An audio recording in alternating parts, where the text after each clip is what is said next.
Imagina que estás sentado frente a una pantalla, en una sala en penumbra, con unos audífonos puestos. Estás escuchando el océano, no las olas, no el viento, el océano por dentro, a kilómetros de profundidad, donde nunca ha llegado la luz del sol.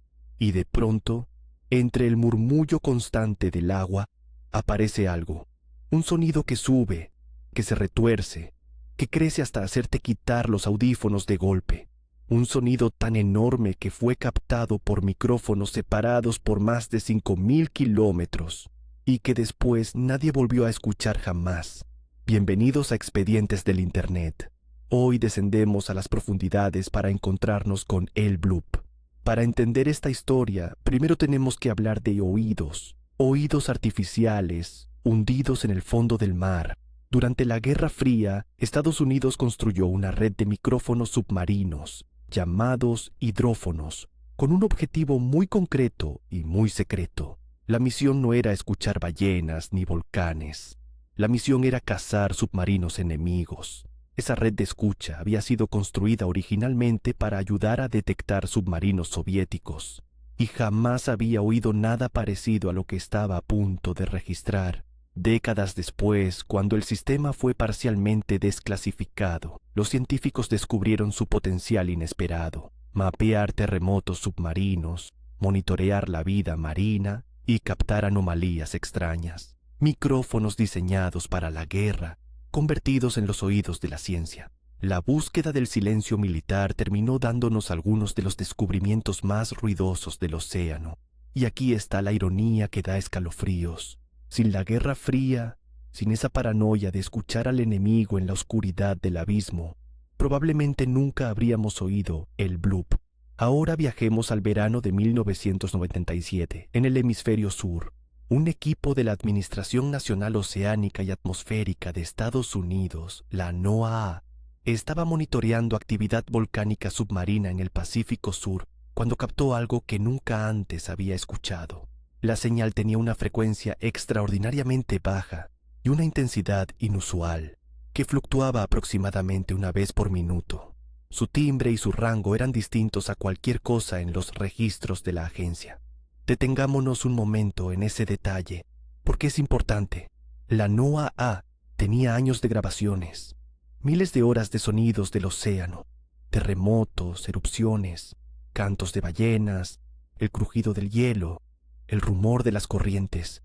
Tenían un archivo enorme, y esto no encajaba en ninguna categoría. Nada. El sonido, en su forma original, era ultra grave, tan grave que quedaba por debajo del umbral del oído humano. Así que los investigadores hicieron lo único que podían hacer para escucharlo. Lo aceleraron 16 veces, para subirlo al rango audible para nosotros. Y cuando lo reprodujeron, sonaba, bueno, como un bloop, como una gota gigante cayendo en un pozo sin fondo. Ese fue el nombre que quedó, bloop. Pero no te dejes engañar por ese nombre casi tierno. Recuerda, eso era la grabación acelerada 16 veces. La grabación real, sin modificar, es 16 veces más lenta, lo que significa que en la vida real se parecía más a un trueno rodante que al chapoteo de alguna gran bestia. Piensa en un trueno, pero que dura casi un minuto entero.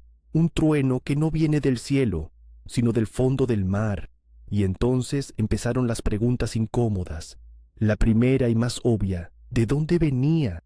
Los hidrófonos que lo captaron estaban separados por miles de kilómetros a lo largo del Pacífico, y aún así, varios de ellos lo registraron.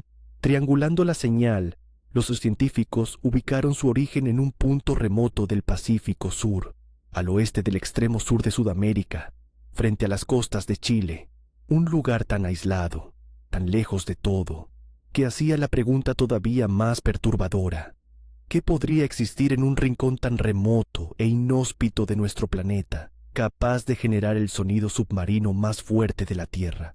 Al frente del equipo estaba el Dr. Christopher Fox. Él y su grupo de oceanógrafos de la NOAA se quedaron con la tarea de armar el rompecabezas. Y según fuentes de la época, la palabra que usaron fue clara: era desconcertante, y no tenía una explicación científica inmediata. La primera hipótesis que había que descartar era la más lógica y la más aterradora en plena resaca de la Guerra Fría. ¿Y si era obra del hombre? ¿Una bomba? ¿Un submarino? ¿Un arma secreta? Fox llevó la grabación a la inteligencia de la Marina de Estados Unidos para preguntar si podía tratarse de un sonido artificial, una detonación o un submarino. La respuesta, y lo que Fox concluyó después, apuntaba en otra dirección. Él no creía que el origen fuera artificial. Entonces vino la segunda hipótesis, un animal. Y aquí es donde la historia empieza a torcerse hacia lo verdaderamente inquietante, porque Fox admitió algo fascinante. El perfil de audio del bloop se parecía al de una criatura viva. Su firma sonora, esa variación rápida de frecuencia, era similar a la de sonidos que sabemos que hacen las bestias marinas. En otras palabras, sonaba como algo vivo. El problema no era ese, el problema era el volumen. Para que un sonido viaje esa distancia, para que lo detecten sensores a casi 5.000 kilómetros de distancia, tiene que ser brutalmente potente, demasiado potente. Como dijo el propio Fox, fuera lo que produjo ese sonido, tendría que ser mucho más poderoso que cualquier llamada hecha por cualquier animal de la Tierra. Dejemos que eso se asiente un segundo. El animal más ruidoso que conocemos es la ballena azul. Su canto puede detectarse a cientos de kilómetros. Es el animal más grande que ha existido jamás en este planeta, y el bloop superaba con creces el alcance acústico de la ballena azul. Superaba a cualquier animal conocido. Así que ahí tienes la ecuación que mantuvo despierta a mucha gente. Un sonido que suena orgánico, que suena vivo, pero que, para ser real, requeriría una criatura más grande y más potente que la ballena azul. Un ser que la ciencia nunca ha catalogado, viviendo en la parte más remota y oscura del océano. Y el Internet, por supuesto, hizo lo que mejor sabe hacer. La idea de un monstruo marino prendió en la imaginación popular una narrativa que persistió durante casi una década mientras los científicos de la NOAA seguían analizando la señal. El bloop se convirtió en un punto de referencia dentro de la criptozoología, el estudio de animales cuya existencia no ha sido probada, al lado de criaturas como el monstruo del lago Ness. Pero había un detalle más, un detalle que, incluso hoy, pone la piel de gallina. La ubicación aproximada del bloop estaba inquietantemente cerca de unas coordenadas muy particulares, coordenadas que no venían de la ciencia, sino de la literatura de terror. P. Lovecraft, décadas antes, había situado en el Pacífico Sur la ciudad hundida de R'lyeh, la prisión submarina donde, según sus relatos, duerme Cthulhu, una entidad monstruosa y cósmica esperando el momento de despertar. Quiero ser muy claro aquí, porque esto es importante y es donde debemos separar el mito del hecho. R'lyeh y Cthulhu son ficción. Lovecraft escribió esas historias como literatura de horror, no como profecía. La cercanía entre las coordenadas literarias y el origen del bloop es una coincidencia, no una prueba de nada. Pero, seamos honestos, es una coincidencia que no ayudó precisamente a mantener la especulación con los pies en la tierra. Un sonido colosal, orgánico, imposible, emergiendo casi del mismo punto del mapa donde un escritor había imaginado dormir a un dios monstruoso, el material perfecto para una leyenda.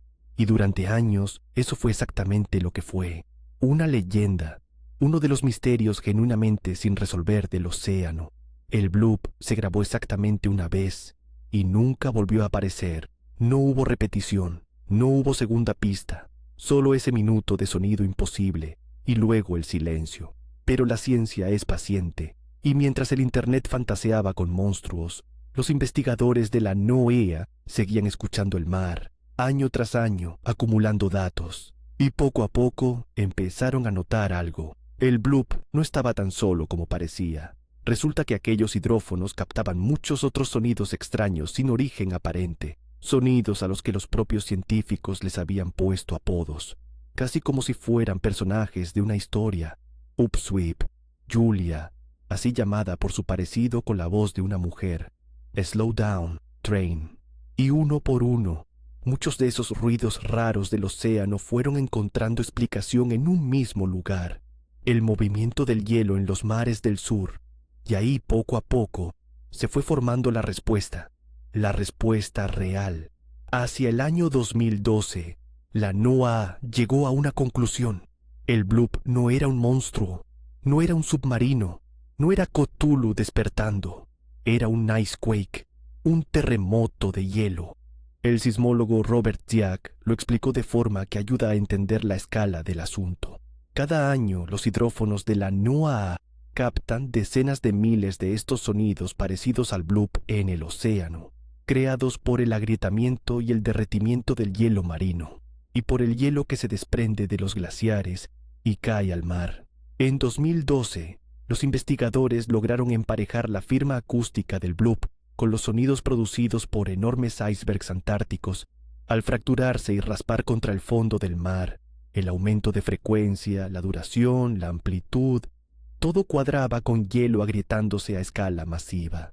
Y hubo una pista clave que confirmó el patrón, un sonido muy similar producido por el iceberg A53A, cerca de la isla de Georgia del Sur, en 2008. El origen probable del bloop original se ubicó en algún punto entre el estrecho de Bransfield y el mar de Ross, en la Antártida.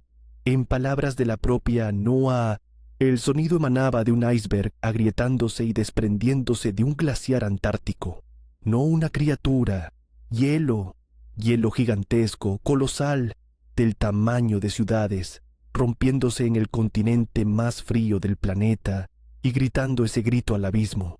Y aquí es donde llega el giro, porque cuando escuchas, era solo hielo, tu primera reacción es de alivio.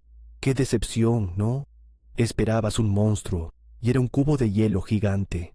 Pero piénsalo de nuevo, piénsalo bien.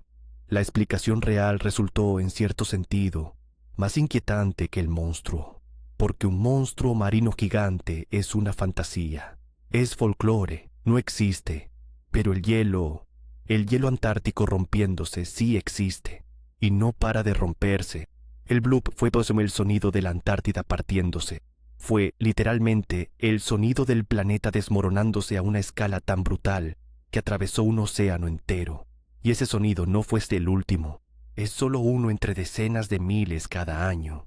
La red de hidrófonos de la Guerra Fría sigue funcionando, sigue escuchando y sigue captando sonidos que los investigadores no siempre pueden explicar de inmediato.